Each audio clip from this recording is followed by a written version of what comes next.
instead of talking about the very important policy. Haley, I mean, this letter, do you believe these women are right, that Lewandowski should resign?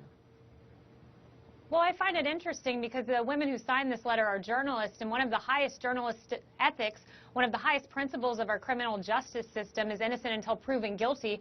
That is afforded to the worst of terrorists, the worst of criminals, the worst of rapists. But it appears if you work for the Trump campaign, it's the opposite. It's a presumption of guilt. It's guilty until proven innocent.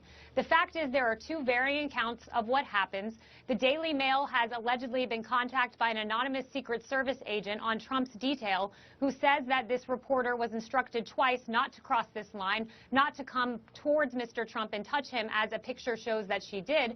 So I tell you that story not to say that it's the correct one necessarily. I tell you that story to show that there are two accounts of what happens, and it is unfair both from a journalistic standard to presume that Mr. Lewandowski is guilty, and it's unfair from a criminal justice standard. And I'm quite frankly ashamed that women who are journalists would go out and presume this man guilty in the court of public opinion. Let me just point out the Secret Service, on the record says they don't comment on anything like this, and the Daily Mail is the Daily Mail. One should take that into consideration. Tara? I find it astonishing that this is the first time I've heard Kaylee say the word ashamed, but it's not. She's ashamed of women standing up for another woman who was assaulted by the campaign manager of her candidate. That this is the first time you're ashamed. You don't know you're that. Not ashamed you don't of know the that, fact, and it is you're unfair. Not ashamed of the fact that Donald Trump has called women fat pigs. You're not ashamed of the fact that Donald Trump decided he said he was going to pay for the legal fees of someone who assaulted a protester.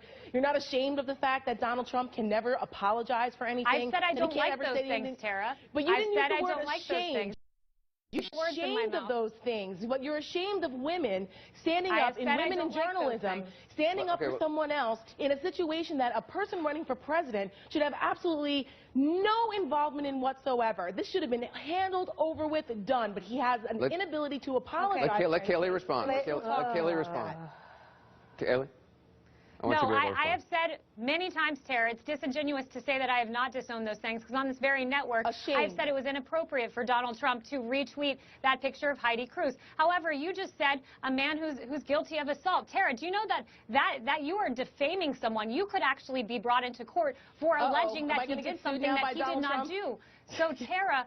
No, you're not, Tara, but I would watch your words, because that's a violation of the highest principle of journal ethics. Are you kidding me? It's a violation of our criminal justice system to presume someone guilty on TV when there are two varying accounts, Tara. Oh, but you be careful. One at a time. So you're not concerned about Donald Trump's words when he lies in one sentence. He says one thing and then says something else. You're not concerned about Donald Trump when he says that women should be punished for having abortions and then changes his mind 3 times later, after 2 hours when he got in trouble for it. I haven't been asked about that, so don't put words into my mouth when I haven't been asked about that subject. Because you consistently defend the indefensible with Donald Trump, and you're doing it again today. No, I don't. I just pointed out to you things that I didn't. It's about common decency, please stop. Ashley. Because you are putting words into my mouth.